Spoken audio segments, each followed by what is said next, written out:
2008 മുതൽ 2012 വരെ പോണ്ടിച്ചേരിയിൽ പഠിച്ചു എന്നുള്ള ഒരു പ്രധാനപ്പെട്ട വിവരം കൂടി നമുക്കിപ്പോൾ ലഭ്യമാകുന്നു. 2008 മുതൽ 2010 വരെ master of business administration MBA പഠിച്ചയാൾ പോണ്ടിച്ചേരിയിലാണ്. VV Arun കൂടി എന്നോടൊപ്പം ചേരുന്നുണ്ട്. കഴിഞ്ഞ ആഴ്ച നടന്ന ഓണാഘോഷ പരിപാടികളിൽ പോലും, ഈ സ്ഫോടനത്തിന് മുമ്പ് ഇതുമായി ബന്ധപ്പെട്ട് നടന്ന ഓണാഘോഷ പരിപാടികളിൽ പോലും ഇയാൾ പങ്കെടുത്തു എന്ന വിവരം കൂടി അരുണിന് ലഭ്യമായിട്ടുണ്ട്. അരുൺ, എന്തൊക്കെയാണ് നമുക്ക് ഇയാളെക്കുറിച്ച് കൂടുതലായി ലഭിക്കുന്നത്? രഞ്ജിത്ത്, ഈ റിൻസൺ 2010 നോർവേയിൽ എത്തുന്നത്. 2010 വിദ്യാഭ്യാസത്തിന്റെ ഭാഗമായാണ് നോർവേയിൽ എത്തുന്നത്. അവിടെ 2010 അതിനുശേഷം 2 PG കോഴ്സുകൾ, MSW തിയോളജി, രണ്ടിലും അദ്ദേഹം PG കോഴ്സുകൾ അവിടെ നിന്ന് പാസ്സായിട്ടുണ്ട്. 2010 ആദ്യമായി നോർവേയിൽ എത്തുന്നത്. അവിടെ നിന്ന് വിദ്യാഭ്യാസം, തുടർ വിദ്യാഭ്യാസത്തിനായി അവിടെ എത്തുന്നു, ഉന്നത വിദ്യാഭ്യാസം എത്തുന്നു. 2010 അതിനുശേഷം MSWയിലും തിയോളജിയിലും രണ്ടിലും മാസ്റ്റേഴ്സ് ഡിഗ്രി അവിടെ നിന്ന് നേടുന്നു. അതിനുശേഷം 2018-19 നോട്ട എന്ന പേരിൽ ഒരു പ്രൊപ്പറേറ്റർഷിപ്പ് കമ്പനി തുടങ്ങുന്നത്. നോർവേയിൽ ഈ കമ്പനി തുടങ്ങുന്നത് IT റിലേറ്റഡ് വർക്കുകളാണ്. IT-യുമായി ബന്ധപ്പെട്ട ജോലികൾ ചെയ്യുന്ന സ്ഥാപനമായാണ് 2018-19 ഈ നോട്ട എന്ന കമ്പനി അവിടെ തുടങ്ങുന്നത്. പിന്നീട് ഇത് കുറച്ചുനാൾക്ക് ശേഷം കമ്പനി ക്ലോസ് ചെയ്തു എന്നാണ്, കമ്പനിയുടെ പ്രവർത്തനം നിർത്തി എന്നാണ് മനസ്സിലാക്കാൻ കഴിയുന്നത്. അതായത് 2018-19 IT അധിഷ്ഠിത ബിസിനസ്സുമായ ഒരു കമ്പനി തുടങ്ങുന്നു. 2018-19 കുറച്ചുനാൾ കഴിയുമ്പോൾ അത് അവസാനിപ്പിക്കുന്നു. അതിനുശേഷം നോട്ട ലിങ്ക്, നോട്ട ഗ്ലോബൽ എന്ന് 2 കമ്പനികൾ കൂടി ബൾഗേറിയയിൽ തുടങ്ങി. ബൾഗേറിയയിൽ അദ്ദേഹം പോവുകയും ബൾഗേറിയയിൽ 2 കമ്പനികൾ കൂടി, നോട്ട ലിങ്ക്, നോട്ട ഗ്ലോബൽ തുടങ്ങുകയും ചെയ്തു. അവിടെ കമ്പനി രജിസ്റ്റർ രേഖകളൊക്കെ ഇതിനിടെ പുറത്തു വന്നിട്ടുണ്ട്. അങ്ങനെ ബൾഗേറിയയിലും ഇയാൾക്ക് ബിസിനസ് ഉണ്ടായിരുന്നു എന്നാണ് അവിടെ നിന്ന് നമുക്ക് നോർവേയിൽ നിന്ന് ലഭിക്കുന്ന വിവരം. അന്വേഷണ സംഘമൊക്കെ വിവരങ്ങൾ നേരത്തെ ശേഖരിച്ചു കഴിഞ്ഞു. വളരെ പ്രധാനപ്പെട്ട വിവരങ്ങൾ തന്നെയാണ് അന്വേഷണ സംഘത്തിൽ ഇയാളുമായി ബന്ധപ്പെട്ട് ലഭ്യമായിട്ടുള്ളത്. ഇദ്ദേഹം ഇന്ത്യൻ പൗരത്വം ഉപേക്ഷിച്ചു. നോർവീജിയൻ പൗരനാണ് നിലവിൽ. ഇദ്ദേഹത്തിൻ്റെ ഭാര്യ പക്ഷേ ഇപ്പോഴും ഇന്ത്യൻ പൗരത്വം തുടരുന്നുണ്ട്. ഇന്ത്യൻ പൗരത്വം ഉപേക്ഷിച്ചെങ്കിലും ഇന്ത്യൻ മലയാളി അസോസിയേഷൻ്റെ ആഘോഷങ്ങളിലുമൊക്കെ, അതായത് അവിടെ അടുത്തിടെ ഒരു ഇന്ത്യൻ അസോസിയേഷൻ എന്ന പേരിൽ, ഇന്ത്യൻ അസോസിയേഷൻ നോർവേ എന്ന പേരിൽ ഒരു അസോസിയേഷൻ ആരംഭിച്ചിരുന്നു. അതിൻ്റെ പ്രധാനപ്പെട്ട ആളാണ് ഇദ്ദേഹം. കഴിഞ്ഞ ശനിയാഴ്ചയാണ് അവിടെ അവസാനമായി അദ്ദേഹത്തിൻ്റെ സുഹൃത്തുക്കളൊക്കെ ഇദ്ദേഹത്തെ കണ്ടത്.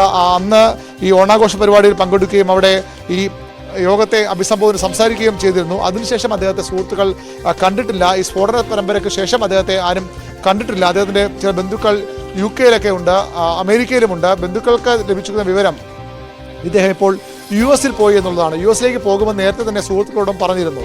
അതിനുശേഷം ഇപ്പോൾ അദ്ദേഹം US-ലാണ്, അമേരിക്കയിലാണെന്ന വിവരമാണ് ബന്ധുക്കളും സുഹൃത്തുക്കളും നൽകുന്നത്. ഇതിൻ്റെ ഭാര്യയും ഇപ്പോൾ ഇവിടുത്തെ നോർവേയിലെ വീട്ടിലില്ല. അവരെയും അവിടെ നിന്ന് പോലീസ് മാറ്റിയതാണെന്ന വിവരമുണ്ട്. അതായത് സുരക്ഷിത സ്ഥാനത്തേക്ക് പോലീസ് അവരെ മാറ്റിയെന്ന വിവരവുമുണ്ട്. ഏതായാലും ഇദ്ദേഹം ഇപ്പോൾ ഉള്ളത് US-ലാണ് എന്നാണ് സുഹൃത്തുക്കൾക്കും ബന്ധുക്കൾക്കും ലഭിച്ചിട്ടുള്ള വിവരം. ശനിയാഴ്ച ഓണാഘോഷ പരിപാടികൾ, ഇന്ത്യൻ അസോസിയേഷൻ നോർവേയുടെ ഓണാഘോഷ പരിപാടി സജീവമായി ഇദ്ദേഹം പങ്കെടുത്തിരുന്നു. അതിനുശേഷമാണ് അദ്ദേഹത്തെ പറ്റി കൂടുതൽ വിവരങ്ങളില്ലാത്തത്.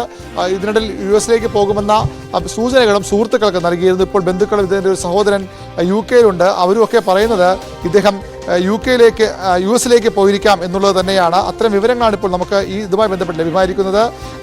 വിദ്യാഭ്യാസത്തിനായി നോർവേയിലെത്തുന്നു. അവിടെ ഒരു കമ്പനി 2018 തുടങ്ങുന്നു. പിന്നീട് ആ കമ്പനി നിർത്തുന്നു. അതിനുശേഷം ബൾഗേറിയയിൽ പോയി 2 കമ്പനികൾ കൂടി അദ്ദേഹം ആരംഭിക്കുന്നു. അദ്ദേഹം ഓണാഘോഷത്തിലടക്കം പങ്കെടുത്തതിൻ്റെ കുറച്ച് ദൃശ്യങ്ങൾ കൂടി നമുക്ക് വൈകാതെ ലഭ്യമാക്കാൻ കഴിയുമെന്ന് പ്രതീക്ഷിക്കുന്നു. അദ്ദേഹം ശനിയാഴ്ചയാണ് ഓണാഘോഷ പരിപാടികളിൽ പങ്കെടുത്തത്. അവിടെ വളരെ സജീവമായി ഇന്ത്യൻ അസോസിയേഷൻ്റെ ഇന്ത്യൻ പൗരത്വം ഉപേക്ഷിച്ചെങ്കിലും ഇപ്പോഴും ഇന്ത്യൻ അസോസിയേഷൻ്റെ പരിപാടികളിലൊക്കെ സജീവമായി തന്നെ പങ്കെടുക്കുന്ന ആളാണ് റിൻസൺ. അതാണ് അവർക്കെല്ലാം ഇത്തരമൊരു വിവരം കൂടി ഒരു പക്ഷേ ഞെട്ടിക്കുന്നതാണ്. ഇത്തരമൊരു ബന്ധം എന്തുകൊണ്ടാണ് ഇപ്പോൾ അവിടെ അതേ സുഹൃത്തുക്കളൊക്കെ ഇദ്ദേഹത്തിൻ്റെ കുടുംബാംഗങ്ങളുടെ ഭാര്യയുടെയൊക്കെ സുരക്ഷയിലാണ് വലിയ ആശങ്ക ഇപ്പോൾ അവർക്കുള്ളത്. യെസ്, അതാണ് സാഹചര്യം.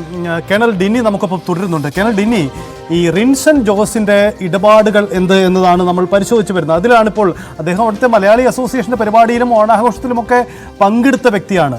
ഒരു പക്ഷേ ഇത്തരമൊരു ഇടപാട് തൻ്റെ കമ്പനിക്ക് പിന്നിൽ, താൻ നടത്താൻ പോകുന്ന ഇടപാടുകൾക്ക് പിന്നിൽ ഇത്തരമൊരു നീക്കമുണ്ട് എന്ന കാര്യം അദ്ദേഹം അറിഞ്ഞിരിക്കാനുള്ള സാധ്യതയും കുറവാണല്ലേ? തീർച്ചയായിട്ടും ഞാൻ ഇപ്പോഴും അങ്ങനെ തന്നെ വിശ്വസിക്കാനാണ് ഞാൻ ആഗ്രഹിക്കുന്നത്. കാരണം അദ്ദേഹത്തിന് അങ്ങനെ ഒരു അറിയാൻ ഉള്ള ചാൻസ് വളരെ വളരെ കുറവാണ്. കാരണം ഈ മൊസാദ് പോലുള്ള ഏജൻസീസ് ഓപ്പറേഷൻ ചെയ്യുമ്പം അവരുടെ ഈ ഓപ്പറേഷൻ പ്ലാൻ എത്രമാത്രം സീക്രട്ട് ആയിട്ട് വെക്കുക അത്രയും അവർക്ക് സക്സസ് കിട്ടും എന്നുള്ള വിശ്വസിക്കുന്ന ഒരു സംഘടനയാണ്. അതുകൊണ്ടാണ് ഇപ്പൊ US പോലും അവർ പറഞ്ഞത്, അതായത് ഇങ്ങനത്തെ ഒരു ഓപ്പറേഷനെ കുറിച്ച് ഞങ്ങൾക്ക് അറിയത്തില്ലായിരുന്നു എന്ന്. അത് ഒരു പരിധി വരെ കറക്റ്റുമാണ്. കാരണം അവർ US പോലടുത്തും പോലും ഈ CIA പോലെ ഏജൻസീസിനും ഇങ്ങനെയാണ് ഓപ്പറേഷന്റെ കാര്യങ്ങൾ നടക്കുന്നത്. അതായത് എന്തോ ചെയ്യുന്നെന്നുള്ള ചിലപ്പോൾ അവർക്ക് കൊടുക്കുമായിരിക്കും ഇൻഫർമേഷൻ, പക്ഷെ എക്സാക്ട് ആയിട്ട് എങ്ങനെയാണ് ചെയ്യുന്നതെന്ന് പോലും അവർ ഷെയർ ചെയ്യത്തില്ല. പക്ഷെ ബാക്കിയുള്ള കാര്യം അത് നടക്കുന്നതിന് തൊട്ട് മുമ്പ് അവർ ഇൻഫർമേഷൻ കൊടുത്തിരുന്നു. അതായത് ലെബനനിൽ നമ്മളൊരു ഓപ്പറേഷൻ ചെയ്യാൻ പോകുന്നു എല്ലാം ആ ഒരു ഇൻഫർമേഷൻ അവർക്ക് കൊടുത്തിരുന്നു. പക്ഷെ എങ്ങനെയാണ് മോഡസ് ഓപ്പറാൻഡി എന്നുള്ളത് അവർ വളരെ വളരെ സീക്രട്ട് ആയിട്ട് വെക്കത്തുള്ളൂ. അതിനകത്ത് നീഡ് ടു നോ ബേസിൽ മാത്രമേ അറിയിക്കത്തുള്ളൂ. അപ്പം തീർച്ചയായിട്ടും എനിക്ക് തോന്നുന്നു റിൻസൺ ജോസിനെ കുറിച്ച് നമുക്ക് അറിയത്തില്ല, കൂടുതൽ ഡീറ്റെയിൽസ് വരുന്നതേ ഉള്ളൂ.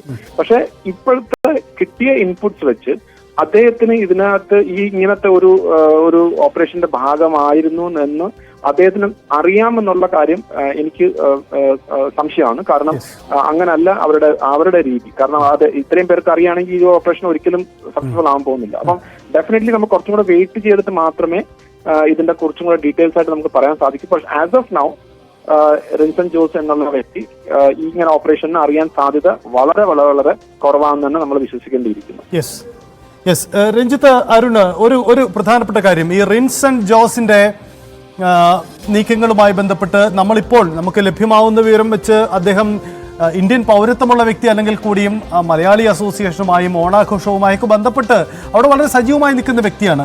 അങ്ങനെ ഒരാൾക്ക് ഇങ്ങനെ ഒരു ബന്ധമുണ്ടാകുമോ എന്ന സംശയം സ്വാഭാവികമായും ഉണ്ടാകും. ഒരു പക്ഷേ അദ്ദേഹം ഇതൊന്നും അറിഞ്ഞിട്ടുണ്ടാവില്ല. കാരണം മൊസാദ് നടത്തുന്ന ഒരു ഓപ്പറേഷൻ, ആ ഓപ്പറേഷനിൽ താൻ അറിയാതെ ഭാഗമാകുന്നു എന്ന കാര്യം അദ്ദേഹം അറിഞ്ഞിരുന്നില്ല. ഇപ്പോൾ ഈ വിവാദവും ഈ സംഭവങ്ങളും ഉണ്ടായതിനു ശേഷം മാത്രം അദ്ദേഹം മാറി നിൽക്കുന്നു. അത്തരം ഒരു പശ്ചാത്തലം നമുക്ക് തള്ളിക്കളയാനാവില്ല, അല്ലേ? ഞാൻ നേരത്തെ പറഞ്ഞൊരു സാധ്യത അവിടെയാണ് സജിത്ത്. കാരണം ഇത്തരം ആളുകളെ, ഈ കമ്പനികളെ ഉപയോഗപ്പെടുത്തുക എന്നത് മൊസാദ് ശീലമായിട്ടുള്ള കാര്യമാണ്. ഒരു പക്ഷേ ഈ പറഞ്ഞ മലയാളിയായ റിൻസൺ ഈ വിഷയം അറിഞ്ഞു കാണാനുള്ള സാധ്യതകളും തുലോം വിരളമാണ്. ഇത്തരം ആളുകളെ ഉപയോഗപ്പെടുത്തിക്കൊണ്ട് ഇത്തരം കാര്യങ്ങൾ ചെയ്തെടുക്കുക എന്നതിൽ വൈദഗ്ധ്യമുള്ള ഒരു സംഘം കൂടിയാണ് മൊസാദ് എന്നതുകൂടി ചേർത്ത് വായിക്കണം. ലോകമെമ്പാടും ഇതിനു മുൻപ് നടന്ന മൊസാദിന്റെ പല ഓപ്പറേഷൻസും പല സ്ഫോടനങ്ങളും പല പ്രമുഖരെ വധിച്ചതുമൊക്കെ നമുക്കറിയാം. ഇറാന്റെയൊക്കെ പ്രധാനപ്പെട്ട നേതാക്കളെ മൊസാദ് എങ്ങനെയാണ് വധിച്ചതെന്ന് നമുക്കറിയാം. അവരുടെ കിടപ്പറകളിൽ പോലും കയറി ചെന്ന് ബോംബുകൾ സ്ഥാപിച്ച് അവരെ വധിക്കാനുള്ള മറ്റൊരാൾ പോലും അറിയാതെ വധിച്ചിട്ട് കടന്നു കളയുന്ന മൊസാദിന്റെ പ്രതിനിധികളെയൊക്കെ നമുക്കറിയാം. അങ്ങനെ നേരത്തെ ശ്രീ കേണൽ ഡിന്നിയൊക്കെ പറഞ്ഞതുപോലെ അന്താരാഷ്ട്ര തലത്തിലുള്ള എല്ലാ രഹസ്യാന്വേഷണ ഏജൻസികളും തമ്മിൽ പരസ്പര ബന്ധമുണ്ട്. അവരുടെയൊക്കെ ഓപ്പറേഷൻസ് ഒക്കെ വളരെ സീക്രട്ട് ആയിട്ടുള്ള ഓപ്പറേഷൻസ് ആണ്. അങ്ങനെയായിരിക്കാം ഒരുപക്ഷെ റിൻസനെയും ഈ വിഷയത്തിലേക്ക് കൊണ്ടുവരികയും റിൻസന്റെ കമ്പനിയെ ഉപയോഗപ്പെടുത്തിക്കൊണ്ട് ഒരുപക്ഷെ റിൻസന്റെ കമ്പനി പോലും ആ തരത്തിൽ പ്രവർത്തിച്ചിരുന്നത് മൊസാദിന്റെ പിന്തുണയോടുകൂടി ആകാനുള്ള സാധ്യതയുമുണ്ട്. അവിടെ ഒരു പക്ഷേ റിൻസന് അറിവ് കാണാനുള്ള സാഹചര്യമില്ല. പക്ഷെ നമുക്ക് നേരത്തെ പറഞ്ഞതുപോലെ 2022 മുതൽ പ്രവർത്തിക്കുന്ന ഒരു കമ്പനിയാണ്. അവരെ വളരെ കൃത്യമായി തന്നെ ഇവർ ഉപയോഗപ്പെടുത്തി എന്ന കാര്യം കൂടി ഇതിനോട് ചേർത്ത് വായിക്കേണ്ടി വരും. എന്നാലും ഇത്തരം കാര്യങ്ങളിലൊക്കെയാണ് ഇപ്പോൾ അന്വേഷണം പുരോഗമിക്കുന്നത് എന്നുള്ളതാണ്. ഇയാൾക്കുടെ മലയാളി ബന്ധം വളരെ വ്യക്തമായി തന്നെ ഇപ്പോൾ നമ്മൾ പുറത്തു വിട്ടു കഴിഞ്ഞു. ഒരു 2 പേർ, ഇവരുടെ ട്വിൻ ബ്രദേഴ്സാണ് എന്നുള്ളതാണ്. ഇവർ 2 പേരും നോർവേയിലാണ്. നോർവേയിൽ നിന്ന് ഇതിലൊരാൾ UK മാറി എന്നുള്ള ഏറ്റവും പ്രധാനപ്പെട്ട വിവരമാണ് നമുക്ക് ലഭ്യമാകുന്നത്. ട്വിൻ ബ്രദേഴ്സാണ് ഇവർ. ഇവരിലെ പരിചയമുള്ള, ഇപ്പോൾ നമുക്കൊക്കെ ഒരുപാട് മെസ്സേജുകൾ വരുന്നത് ഇവരുമായി സംസാരിച്ചിരുന്ന പരിചയപ്പെട്ടിരുന്ന ഒരുപാട് സുഹൃത്തുക്കൾ നമ്മളെ അറിയാം എന്ന് പറഞ്ഞ് മെസ്സേജ് അയക്കുന്നുണ്ട്. പക്ഷേ ഇവരിപ്പോൾ എവിടെയാണ് എന്ന കാര്യത്തിൽ ഒരു വ്യക്തത വരുന്നില്ല എന്നുള്ളതാണ്. അങ്ങനെ മൊസാദിന്റെ ഒരു പക്ഷേ ഇത്തരം ഓപ്പറേഷൻസിന്റെ ഭാഗമാക്കി ഇവരെ ഒന്നിൽ പെടുത്തിയതായിരിക്കാം, റിൻസനെ അടക്കം പെടുത്തിയതായിരിക്കാം. റിൻസന് പോലും ഒരു പക്ഷേ കേട്ടറിവില്ലാത്ത വിധത്തിലുള്ള കാര്യങ്ങൾ സംഭവിച്ചിട്ടുണ്ടാകാം. അത്തരം കാര്യങ്ങളിലൊക്കെ വ്യക്തമായ അന്വേഷണം വരേണ്ടതുണ്ട്. ഏതായാലും റിൻസനെ ഈ ദിവസം മുതൽ, സ്ഫോടനം നടന്ന ദിവസം മുതൽ കാണാനില്ല എന്ന് തന്നെയാണ്. നേരത്തെ അരുൺ പറഞ്ഞതുപോലെ അവിടുത്തെ ഓണാഘോഷ പരിപാടികളിലൊക്കെ സജീവമായ സാന്നിധ്യമായിരുന്നു റിൻസൺ എന്നതുകൂടി ചേർത്ത് വായിക്കണം. അതിനുശേഷം ഈ സ്ഫോടന പരമ്പരകൾ നടന്നതിന് ശേഷമാണ് ഇപ്പോൾ ഇയാളുമായി ബന്ധപ്പെട്ട ഒരു വിവരവും ലഭ്യമാകാത്തത് എന്നുള്ളതാണ് നമുക്കിപ്പോൾ ലഭിക്കുന്ന പ്രധാനപ്പെട്ട വിവരം. സൈത്ത്, യെസ്, എന്തായാലും ഈ അന്താരാഷ്ട്ര മാധ്യമങ്ങളടക്കം ഇതിൽ ഈ റിൻസന് നേരിട്ട് പങ്കുണ്ടോ എന്ന കാര്യം അവരും സ്ഥിരീകരിക്കുന്നില്ല. ഒരു പക്ഷേ അദ്ദേഹം ആക്സിഡന്റലി ഇതിലേക്ക് ഉൾപ്പെട്ടതാവാം, ഒരു ഇടനിലക്കാരനാവാം. മാത്രമല്ല ഇതിൻ്റെ ഈ പേജർ വിൽപ്പനയിലെ പ്രധാന കരാറുകാരനോ ഒന്നും ആയിരുന്നില്ല അദ്ദേഹം. അതിൻ്റെ ഭാഗമായി വന്നയാൾ കൂടിയാണ്. ഒപ്പം ഇതൊരു ഷെൽ കമ്പനിയാണ് എന്ന സംശയമാണ് ഇതിൽ പല കാര്യങ്ങളും ഉണ്ടാകുന്നത്. ഈ ഇന്നലെ ദേശീയ മാധ്യമങ്ങൾക്ക്, അന്താരാഷ്ട്ര മാധ്യമങ്ങളൊക്കെ റിപ്പോർട്ട് ചെയ്യുന്നത് പോലെ ഈ കമ്പനി ആരാണ്, കമ്പനിയുടെ ഉടമ ആരാണ് എന്നത് സംബന്ധിച്ചുള്ള അന്വേഷണം നടത്തിയപ്പോഴാണ് ഈ ഉടമ റിൻസൺ ജോസ് ഒളിവിലാണ്, അദ്ദേഹത്തെ കണ്ടെത്താനാവുന്നില്ല എന്ന നിലപാട് പോലീസ് പുറത്തുവിടുന്നത്. തുടർന്ന് ഈ കമ്പനി അന്വേഷിച്ചെത്തുമ്പോൾ ആ കമ്പനി പ്രവർത്തിച്ചിരുന്ന ബിൽഡിങ്ങിൽ നിരവധി കമ്പനികളുടെ ഓഫീസുണ്ടായിരുന്നു. അങ്ങനെയെങ്കിൽ ഇതൊരു ഷെൽ കമ്പനിയാണ്, ഇതൊരു വ്യാജ കമ്പനിയാണ്, അതായത് പേരിന് പുറത്തേക്ക് കാണിക്കാൻ വേണ്ടി മാത്രം ഉപയോഗിക്കുന്ന ഒരു കമ്പനിയാണ്, മറ്റെന്തോ ഇടപാടിന് വേണ്ടി. ആ ഒരു സംശയമാണ് ഈ റിൻസന് മുന്നിൽ ഇപ്പോഴും വെല്ലുവിളിയായി നിൽക്കുന്നത് എന്ന് വേണം മനസ്സിലാക്കാൻ. പക്ഷേ അതുകൊണ്ട് റിൻസന് നേരിട്ട് ഇതിൽ ബന്ധമുണ്ടോ എന്ന് നമുക്ക് സംശയിക്കുക വൈക. അതാണ് സാഹചര്യം. കാരണം ഇതൊരു അങ്ങേയറ്റം പ്രാധാന്യമുള്ള ഒരു സംഭവത്തിൽ ഒരാളെ നേരിട്ട് കുറ്റക്കാരനാക്കാൻ കഴിയുന്ന സാഹചര്യം ഇപ്പോഴില്ല എന്നതാണ് വസ്തുത. റിൻസൺ ജോസ് അദ്ദേഹത്തിന് ഇന്ത്യൻ പൗരത്വമില്ലെങ്കിൽ കൂടിയും അദ്ദേഹം മലയാളിയാണ്. അദ്ദേഹം നാടുമായി നല്ല ബന്ധം പുലർത്തുന്നവരാണ്, മലയാളികളുമായി നല്ല ബന്ധമുള്ളയാളാണ്, മലയാളി അസോസിയേഷനുമായി ബന്ധപ്പെടുന്നയാളാണ്, ഓണാഘോഷങ്ങളിലൊക്കെ പങ്കെടുത്തു. അദ്ദേഹത്തിൻ്റെ ഭാര്യയ്ക്ക് ഇപ്പോഴും ഇന്ത്യൻ പൗരത്വമാണുള്ളത്. ഇക്കാര്യങ്ങളൊക്കെ നമുക്ക് വ്യക്തമായിട്ടുണ്ട്. പക്ഷേ ഇതിൽ ഇനിയും വ്യക്തമാവേണ്ടതുണ്ട്. എന്തായാലും വലിയ ഞെട്ടലുളവാക്കിയ ലബൺലേബ് സ്ഫോടന പരമ്പരയ്ക്ക് പിന്നിൽ മൊസാദാണ് എന്ന സംശയമാണ് അന്താരാഷ്ട്ര തലത്തിൽ ചർച്ചയാവുന്നത്. മൊസാദ് നടത്തുന്ന ഈ വലിയ ആക്ഷൻ പ്ലാനിൽ അറിഞ്ഞോ അറിയാതെയോ ഒരു മലയാളി കൂടി പങ്ക് ചേർന്നു എന്ന ഒരു വിവരം കൂടിയാണ് നമ്മളെ ഞെട്ടിക്കുന്നത്. ഇന്ത്യയുടെ അന്വേഷണ ഏജൻസികൾക്ക് മുന്നിലും ഇതൊരു വെല്ലുവിളി ഉയർത്തുന്നുണ്ട്. എന്താണ് സംഭവിച്ചത് എന്ന വിശദാംശങ്ങൾ നൽകേണ്ടി വരും. ഇതിൽ ഈ നമ്മുടെ അന്വേഷണ ഏജൻസികൾ ഏത് തരത്തിലുള്ള വിവരങ്ങൾ കൈമാറുന്നു എന്നതും പ്രധാനപ്പെട്ടതാണ്. പക്ഷേ മറ്റൊരു കാര്യം കൂടിയുണ്ട്, ആ കുടുംബത്തിൻ്റെ സുരക്ഷയുണ്ട്. കാരണം അവർക്ക് മുന്നിൽ വലിയ വെല്ലുവിളിയുണ്ട്. അതുകൊണ്ട് അതുകൂടി നിലനിർത്തി വേണം ഇക്കാര്യത്തിൽ അന്വേഷണ സംഘത്തിന് കടക്കാനും പോവേണ്ടത് എന്നതുകൂടിയാണ്. ഞങ്ങൾക്ക് ഈ റിൻസൺ ജോസുമായി ബന്ധപ്പെട്ട കുറേയധികം വിവരങ്ങൾ കൂടി ലഭ്യമായിട്ടുണ്ടെങ്കിലും അത് ഞങ്ങൾ ഈ ഘട്ടത്തിൽ പങ്കുവയ്ക്കുന്നില്ല. കാരണം അത് അവരുടെ കുടുംബത്തിൻ്റെ സുരക്ഷയുമായി ബന്ധപ്പെട്ട വിഷയങ്ങൾ കൂടിയാണ്. ഈ കേസിൽ, ഈ സംഭവങ്ങളിൽ ഒരു വ്യക്തതയ്ക്ക് വേണ്ടി ഞങ്ങൾ കാത്തിരിക്കുന്നു എന്ന പശ്ചാത്തലം കൂടിയുണ്ട്. രഞ്ജിത്ത്, അങ്ങനെയല്ലേ? നമുക്ക് അറിയാവുന്ന കുറേ അധികം വിവരങ്ങൾ കൂടി നമുക്ക് ഇപ്പോൾ പങ്കുവെക്കാനാവുന്നില്ല അല്ലേ? തീർച്ചയായും ഇവരുടെ കുടുംബാംഗങ്ങളെക്കുറിച്ചും മാതാപിതാക്കളെക്കുറിച്ചും സഹോദരങ്ങളെക്കുറിച്ചുമുള്ള വിവരങ്ങൾ കൃത്യമായി തന്നെ നമുക്ക് ലഭ്യമായ സാഹചര്യമുണ്ട് സഹിത. പക്ഷേ ഇവർക്ക് സുരക്ഷാ ഭീഷണിയുണ്ട്. നമുക്കറിയാം ഏത് തരത്തിലാണ് ഇവർ ഇതിൽ ബന്ധപ്പെട്ടിരിക്കുന്ന കാര്യത്തിൽ നിന്നും ഇപ്പോഴും വ്യക്തത വന്നിട്ടില്ല. ഇവരെ നമ്മൾ ഇപ്പോൾ തന്നെ ഒരു കുറ്റവാളികൾ എന്ന രീതിയിൽ ചിത്രീകരിക്കാൻ പാടില്ല. അതിലൊക്കെ അന്വേഷണത്തിൽ കൂടി വേണം അത്തരം കാര്യങ്ങളിലൊക്കെ ഒരു വ്യക്തത വരുത്താൻ. നമ്മൾ ഈ ജിൻസന്റെ സഹോദരനുമായൊക്കെ സംസാരിക്കാൻ ശ്രമിച്ചിരുന്നു. അവർ പലരും വിദേശ രാജ്യങ്ങളിൽ ജോലി ചെയ്യുന്നവരും മറ്റുമാണ്. ഇവരുടെ കുടുംബത്തിന്റെ സ്വകാര്യത കൂടി നമുക്ക് സംരക്ഷിക്കേണ്ട പശ്ചാത്തലം ഇതിനോട് ചേർത്ത് വായിക്കണം. അങ്ങനെയെങ്കിൽ ഇത്തരത്തിലുള്ള വെളിപ്പെടുത്തലുകൾ, ഇത്തരത്തിലുള്ള കാര്യങ്ങൾ വെളിപ്പെടുത്താതിരിക്കുന്നത് തന്നെയാണ് നല്ലത് എന്നുള്ളതാണ്. കാരണം ഇത് അന്താരാഷ്ട്ര തലത്തിൽ വലിയ തോതിൽ അന്താരാഷ്ട്ര കുറ്റമായി തന്നെ കാണപ്പെടുന്ന ഒരു പ്രധാനപ്പെട്ട സാഹചര്യമാണ് എന്നുകൂടി ഇതിനോട് ചേർത്ത് വായിക്കേണ്ടി വരും. അതുകൊണ്ട് തന്നെ ഈ കുടുംബത്തിന്റെ സുരക്ഷിതത്വം നമ്മൾ മനസ്സിലാക്കുന്നത് മാതാപിതാക്കൾ മാത്രമാണ് ഇവിടെ നാട്ടിൽ റിൻസനുമായി ബന്ധപ്പെട്ടുള്ളത് എന്നുള്ളതാണ്. ബാക്കി സഹോദരങ്ങളൊക്കെ വിദേശത്താണ് ഇപ്പോൾ ഉള്ളത്. ഒരു ടിൻ ബ്രദറിന്റെ കാര്യം പറഞ്ഞു, അദ്ദേഹം UK-യിലാണ് എന്ന വിവരം കൂടി ഇപ്പോൾ നമുക്ക് ലഭ്യമാകുന്നുണ്ട്. അങ്ങനെ വരുമ്പോൾ ഈ സുരക്ഷിതത്വം അടക്കം ഉറപ്പാക്കേണ്ട പശ്ചാത്തലമുണ്ട്. കേരള പോലീസിന്റെ രഹസ്യാന്വേഷണ വിഭാഗം ഇതുമായി ബന്ധപ്പെട്ട ശ്രമങ്ങൾ ആരംഭിച്ചു കഴിഞ്ഞു എന്ന വിവരവും നമുക്ക് ലഭ്യമാകുന്നുണ്ട്. കാരണം ഇവർക്ക് സുരക്ഷിതത്വം ഒരുക്കണം, ഇവരുമായി ബന്ധപ്പെട്ട വിവരങ്ങൾ അതീവ രഹസ്യമായി സൂക്ഷിക്കണം. അത്തരം കാര്യങ്ങളിലൊക്കെ വളരെ വ്യക്തത വരണം. കാരണം മാധ്യമങ്ങളിലൂടെയൊക്കെ ഈ റിൻസന്റെ ചിത്രം പുറത്തു വന്നതുകൂടി ഒരുപാട് ആളുകൾ തിരിച്ചറിഞ്ഞ പശ്ചാത്തലം കൂടിയുണ്ട്. ഇയാളെ അറിയാവുന്ന ഒരുപാട് മലയാളികൾ കുറച്ചുനാൾ മാലി ദ്വീപ്സിൽ ഇവർ ജോലി ചെയ്തിരുന്നു എന്നുള്ളത് കൂടി ഇതിനോട് ചേർത്ത് വെക്കണം. മാലി ദ്വീപ്സിൽ ജോലി ചെയ്തിരുന്നു ഇയാൾ, ഒരു സഹോദരൻ എന്നുള്ള വിവരം കൂടി ഇതിന്റെ സുഹൃത്തുക്കൾ പുറത്തുവിടുന്നുണ്ട്. അങ്ങനെ ആ മാലദ്വീപ്സിൽ ജോലി ചെയ്തിരുന്ന സഹോദരൻ പിന്നീട് തിരിച്ച് UK-യിലേക്ക്, ഈ നോർവേയിലേക്ക് ഇരുവരും പോയിട്ട് അവിടെ നിന്ന് UK-യിലേക്ക് ഇതിലൊരു സഹോദരൻ മാറുകയായിരുന്നു എന്ന വിവരമാണ് നമുക്ക് ഈ ഘട്ടത്തിൽ നൽകാനുള്ളത്. അതുകൊണ്ട് തന്നെ ഇവരുടെ നേരത്തെ പറഞ്ഞതുപോലെ ഇവരുടെ സ്വകാര്യത സംരക്ഷിക്കണം. ഇവർ കുറ്റകൃത്യത്തിൽ കൃത്യമായി ഏർപ്പെട്ടവരാണോ എന്ന കാര്യത്തിൽ ഒരു വ്യക്തത വരണം. അങ്ങനെ അനവധിയായ കാര്യങ്ങൾ കൂടി സംഭവിക്കേണ്ടതുണ്ട്. അതുകൊണ്ട് തന്നെയാണ് പറയുന്നത്, ഇവരുമായി ബന്ധപ്പെട്ട ഓരോ തരത്തിലുള്ള കാര്യങ്ങൾക്കും രഹസ്യാത്മകത സൂക്ഷിച്ചായിരിക്കണം മുന്നോട്ട് പോകേണ്ടത്. സുരക്ഷാ ഭീഷണി അടക്കം വരാനുള്ള സാഹചര്യമുണ്ട്. അത്രത്തോളം വലിയ ഒരു കുറ്റകൃത്യത്തിലാണ് ഇവർ അറിഞ്ഞോ അറിയാതെയോ ഇത്തരത്തിൽ കുറ്റക്കാരായി ചിത്രീകരിക്കപ്പെടുന്നത് റിൻസൺ എന്ന ആൾ. അപ്പോൾ അതുമായി ബന്ധപ്പെട്ട എല്ലാ വിവരങ്ങളും ലഭ്യമാകുന്ന മുറയ്ക്ക് മാത്രമായിരിക്കും ഇവരുടെ സ്വകാര്യതയെ സംരക്ഷിച്ചുകൊണ്ട് നമ്മൾ മുന്നോട്ട് പോകേണ്ടത് എന്ന സാഹചര്യം കൂടി ഇതിനോട് ചേർത്ത് വായിക്കണം. ഏതായാലും ഞെട്ടിപ്പിക്കുന്ന വിവരങ്ങൾ തന്നെയാണ് സജിത്ത് ഇപ്പോൾ പുറത്തു വന്നിരിക്കുന്നത് എന്നുള്ളതാണ്. ഇസ്രായേലിന്റെ രഹസ്യാന്വേഷണ ഏജൻസിയായ മൊസാദിന്റെ ടൂളായി ഒരു മലയാളിയായ ഒരു ചെറുപ്പക്കാരൻ മാറുന്നു എന്നുള്ള പ്രധാനപ്പെട്ട വിവരമാണ്. ഇയാളുടെ കമ്പനി ആണ് ഇത്തരം ഈ പേജറുകൾ സപ്ലൈ ചെയ്ത് അതിന്റെ ഷെൽ കമ്പനിയായി പ്രവർത്തിച്ചത് എന്നുള്ളത് ഞെട്ടിപ്പിക്കുന്ന വിവരം തന്നെയാണ്. നോർട്ട ഗ്ലോബൽ ലിമിറ്റഡ് എന്ന കമ്പനി, അതും അവിടെ മലയാളികൾക്കിടയിൽ സജീവ സാന്നിധ്യമായി ഉണ്ടായിരുന്ന ഒരാൾ, ഓണാഘോഷ പരിപാടികളിൽ പോലും സാന്നിധ്യമായിരുന്ന ആൾ, ഇവിടെ പോണ്ടിച്ചേരിയിൽ 2008 മുതൽ 2010 വരെ പഠിച്ച ഒരാൾ, 2022 ഇന്ത്യയിലെത്തി, വയനാട്ടിലെത്തി മടങ്ങിപ്പോയ ഒരാൾ. അയാളാണ് ഈ അന്താരാഷ്ട്ര തലത്തിൽ വലിയ ചർച്ചയായ 38ഓളം ആളുകൾ കൊല്ലപ്പെട്ട, 3500ഓളം ആളുകൾക്ക് അംഗഭംഗം വരുത്തിയ ഒരു വലിയ സ്ഫോടനത്തിൽ പ്രവർത്തിച്ച പേജറുകൾ ഉണ്ടാക്കിയ കമ്പനിയുടെ ഭാഗമായിരുന്ന ആൾ എന്ന് പറയുമ്പോഴാണ് ഞെട്ടിക്കുന്ന വിവരങ്ങൾ പുറത്തു വരുന്നത്. അതുതന്നെയാണ് നേരത്തെ അന്താരാഷ്ട്ര വിദഗ്ധരൊക്കെ പറഞ്ഞു വെക്കുന്ന കാര്യം. ഗൗരവതരമാണ്. ഇന്ത്യൻ സർക്കാരും കേന്ദ്ര ഏജൻസികളടക്കം ഇതുമായി ബന്ധപ്പെട്ട അന്വേഷണം ആരംഭിച്ചിട്ടുണ്ട് എന്ന വിവരങ്ങൾ ഈ ഘട്ടത്തിൽ പുറത്തു വരുന്നു. അങ്ങനെ പുറത്തു വരുന്ന ഓരോ വിവരങ്ങളും ഞെട്ടിക്കുന്നത് തന്നെയാണ്. ഇതിൽ വ്യക്തത വരാനുള്ള ശ്രമത്തിലാണ് ഇപ്പോൾ അന്വേഷണ ഏജൻസികളൊക്കെ നടക്കുന്നത് എന്നുള്ളതാണ്.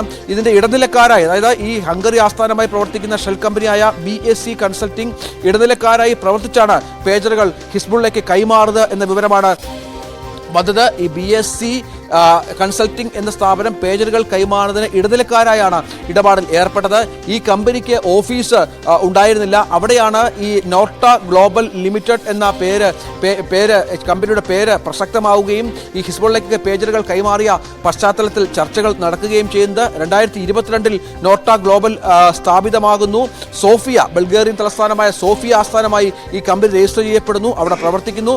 ഈ റിൻസനുമായി ബന്ധപ്പെട്ട് നിരവധി വിവരങ്ങൾ ഇയാളുടെ ലിങ്ക്ഡിൻ അക്കൗണ്ടിലും രേഖപ്പെടുത്തിയതും കൂടി നമ്മൾ ഇതിനോട് ചേർത്ത് വെച്ച് വായിക്കേണ്ടി വരും. കാരണം ഇയാൾക്ക് ഒരുപാട് ബന്ധങ്ങൾ ഇത്തരത്തിൽ ഉണ്ടായിരുന്നു. നേരത്തെ നമുക്ക് ഇയാളുടെ ലിങ്ക്ഡിനുള്ളത് ഇന്റർനാഷണൽ സ്റ്റുഡന്റ് യൂണിയൻ ഓഫ് നോർവേയിൽ 2012 ഇയാൾ 2012 മുതൽ അവിടെ ഉണ്ട് എന്നുള്ളതാണ്.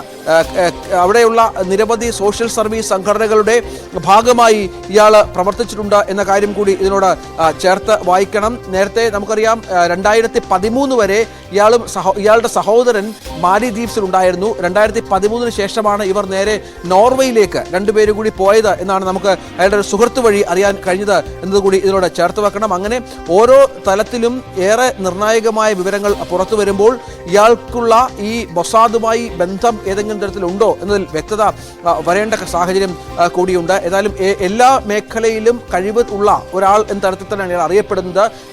AI ബന്ധപ്പെട്ട് പ്രവർത്തിക്കുന്ന ഒരാൾ എന്ന തരത്തിലാണ്. അങ്ങനെ ഈ ടെക്കി രംഗത്ത്, അതായത് ഈ സോഫ്റ്റ്വെയർ ഹാർഡ്വെയർ രംഗത്ത് ഉള്ള എല്ലാ മേഖലകളിലും വൈദഗ്ധ്യമുള്ള ഒരാൾ എന്ന് തന്നെയാണ് പറയപ്പെടുന്നത്. അതുകൊണ്ട് തന്നെയാണ് ഇങ്ങനെ പ്രധാനപ്പെട്ട ഒരു സ്ഥലത്ത് കമ്പനി സ്ഥാപിക്കാൻ സാധിക്കുന്നതും ഇതുമായി ബന്ധപ്പെട്ട് മുന്നോട്ട് പോവുകയും മറ്റും ചെയ്തത്. ഏതായാലും അരുൺ കൂടി എന്നോടൊപ്പം ചേരുന്നുണ്ട്. അരുണ്, കുറച്ചുകൂടി വിവരങ്ങൾ, നമ്മൾ നേരത്തെ പറഞ്ഞു വെച്ച വിവരങ്ങൾ കുറച്ചുകൂടി പങ്കുവെക്കണം. അരുണ്, ഇയാളുടെ നേരത്തെ അരുൺ, ഞാൻ മനസ്സിലാക്കുന്നത് അവിടുത്തെ മലയാളി അസോസിയേഷൻ പ്രതിനിധികളുമായി അരുൺ സംസാരിച്ചിരുന്നു എന്നാണ്. അവർ പറയുന്നത് ഇങ്ങനെ സജീവമായി തന്നെ നിലനിന്നിരുന്ന ഒരാൾ വളരെ പെട്ടെന്ന് ഇങ്ങനെ ഒരു കുറ്റകൃത്യത്തിന്റെ ഭാഗമാണ് എന്ന വാർത്തകൾ പുറത്തു വരുമ്പോൾ അവരുടെ ഒരു പ്രതികരണം എന്താണ്? തീർച്ചയായിട്ടും അവിടുത്തെ മലയാളി സമൂഹം ഞെട്ടലെന്ന് തന്നെ പറയാം. കാരണം റിൻസൺ കഴിഞ്ഞ 2010 എടുത്ത ശേഷം അവർക്ക് വലിയ ബന്ധമുള്ള ആളാണ്. ഇന്ത്യൻ പൗരത്വം ഉപേക്ഷിച്ചെങ്കിലും മലയാളി അസോസിയേഷൻ്റെ ഇന്ത്യൻ അസോസിയേഷനാണ് നടത്തുന്നത്. മലയാളികളാണ് കൂടുതലുണ്ടെങ്കിൽ പോലും ഇന്ത്യൻ അസോസിയേഷൻ ഓഫ് നോർവേ എന്ന പേരിലാണ് ഓണാഘോഷം സംഘടിപ്പിക്കുക ചെയ്തത്. അതിലൊക്കെ പങ്കെടുത്ത ആളാണ്. അദ്ദേഹത്തിന് കൂടുതൽ വിവരങ്ങൾ പുറത്തു വരുന്നുണ്ട്. 2022 അദ്ദേഹം നോർട്ട ഗ്ലോബൽ, അത് പ്രോജക്റ്റ് മാനേജ്മെൻറ്റ് ഫേം എന്നാണ് രേഖകളിൽ വ്യക്തമാകുന്നത്. ഒരു പ്രോജക്റ്റ് മാനേജ്മെൻറ്റ് ഫേമാണ്. അദ്ദേഹത്തിൻ്റെ സോഫിയ എന്ന സ്ഥലത്തുള്ള അഡ്രസ്സിൽ തന്നെയാണ് കമ്പനി രജിസ്റ്റർ ചെയ്തിരിക്കുന്നത്. ഈ കമ്പനി ഓൺലൈൻ പ്രസൻസ് ഇപ്പോഴും വളരെ സജീവമായി തന്നെ ബിസിനസ്സിൽ ഇടപെട്ടിട്ടുള്ള കമ്പനിയാണ്. 2022 ഏപ്രിൽ 11 ഈ കമ്പനി രജിസ്റ്റർ ചെയ്യുന്നു. പക്ഷേ കഴിഞ്ഞ കുറച്ച് ദിവസങ്ങൾക്ക് മുമ്പ് ഈ കമ്പനിയുടെ ഈ വെബ്സൈറ്റൊക്കെ പിന്നീട് അത് ആർക്കൈവ് ചെയ്തു. അതായത് പക്ഷേ ഈ വിവാദത്തിന് ശേഷമുള്ള സംഭവമായിരിക്കാം. അങ്ങനെ അതിൻ്റെ ഫേസ്ബുക്ക് പേജും ഒക്കെ ഇപ്പോഴും വളരെ സജീവമെന്നാണ് ഈ വിവരങ്ങൾ നമുക്ക് ലഭിക്കുന്ന വിവരങ്ങളിൽ വ്യക്തമാക്കുന്നത്. റിൻസൺ ജോസ് ഇങ്ങനെ പ്രൊഫഷണൽ ഹിസ്റ്ററിയും ഒക്കെ കൃത്യമായി തന്നെ രേഖപ്പെടുത്തിയിട്ടുണ്ട്. ഒരു മീഡിയ ലിങ്ക്ഡിൻ പ്രൊഫൈൽ പ്രധാനമായും പറയുന്നത് customer journey and CRM lead at DN media group, A position he had held since March 2000. അത് ഇത് മാത്രം നിരവധി കമ്പനികൾ അദ്ദേഹത്തിന് ഏതെങ്കിലും തരത്തിലുള്ള ബന്ധമുണ്ട്. ഒരു media group CRM led DN media group എന്ന ഒരു കമ്പനി അദ്ദേഹത്തിന് ഇൻവെസ്റ്റ്മെൻറ്റ് ഉണ്ട്. അവിടെ efforts digitise process across the brands, പല ബ്രാൻഡുകളുടെയും ഡിജിറ്റൽ മാർക്കറ്റിംഗ് ഉൾപ്പെടെയുള്ള കാര്യങ്ങളാണ് അദ്ദേഹം ആ ബിസിനസ് ചെയ്തത്. അങ്ങനെ നിരവധി കമ്പനികളിൽ ഏതെങ്കിലും തരത്തിലുള്ള ബന്ധം, അത് അതിൻ്റെ ഷെയർ ഹോൾഡറായിട്ടും അതിൻ്റെ ഡയറക്ടറായിട്ടും ഒക്കെ ബന്ധമുള്ള ആളാണ് ഇദ്ദേഹം. അങ്ങനെ ഒരാളാണ് ഇത്തരമൊരു വലിയൊരു ലോകം തന്നെ ഞെട്ടിയ ഒരു സംഭവത്തിന്റെ ഭാഗമാകുന്നത്. എങ്ങനെയാണ് റിൻസൺ ഭാഗമായെന്ന കാര്യമാണ് ഇനി അറിയേണ്ടത്. സ്വാഭാവികമായി രഞ്ജിത്ത് സൂചിപ്പിച്ച പോലെ ഇദ്ദേഹത്തെ കുടിക്കതാവാം, അല്ലെങ്കിൽ ഇദ്ദേഹത്തിന്റെ കമ്പനി ഒരു ഷെൽ കമ്പനിയായി മാറിയിരിക്കുന്നു. 18 രജിസ്റ്റർ ചെയ്ത കമ്പനി പിന്നീട് നിർത്തിപ്പോയി. ആ കമ്പനിയുടെ തുടർച്ചയായാണ് അദ്ദേഹം ബൾഗേറിയയിൽ പോയി 2 കമ്പനികൾ കൂടി. അതാണ് സൂചിപ്പിക്കുന്നത്, അരുൺ സൂചിപ്പിക്കുന്നത് പോലെ ഈ റിൻസൺ ജോസ് ആരാണ്, ജിൻസൺ ജോസ് അറിഞ്ഞുകൊണ്ടാണോ ഇതിൽ ഭാഗമായത്, അങ്ങനെ തുടങ്ങിയ നിരവധി ചോദ്യങ്ങളുണ്ട്. ലബനിൽ പൊട്ടിത്തെറിച്ച പേജറുകൾക്ക് മലയാളി ബന്ധമെന്നതാണ് ഈ മണിക്കൂറുകളിൽ നമ്മളെ ഞെട്ടിപ്പിക്കുന്ന വാർത്ത. പേജർ വിൽപ്പന നടത്തിയ നോട്ട ഗ്ലോബൽ ലിമിറ്റഡ് എന്ന ഷെൽ കമ്പനിയുടെ ഉടമ മലയാളിയായതെന്നാണ്. എന്തായാലും വരുന്ന മണിക്കൂറുകളിൽ ഇത് സംബന്ധിച്ച ഒരു വ്യക്തമായ ചിത്രത്തിലേക്ക് നമുക്ക്